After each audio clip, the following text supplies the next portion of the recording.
everyone, so I'm in my Bolt EUV, so it's recording the humming sound that comes in Bolt EUV, especially when the weather is cold. Here we go.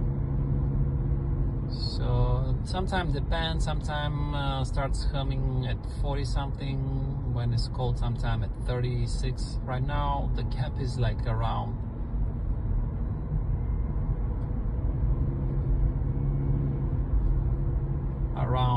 39-40 miles an hour. Well, pretty annoying thing, and as I research online in forums, pretty much everybody experienced this, especially in the cold weather, and dealerships pretty much don't know how to resolve this, so probably even General Motors itself doesn't know yet.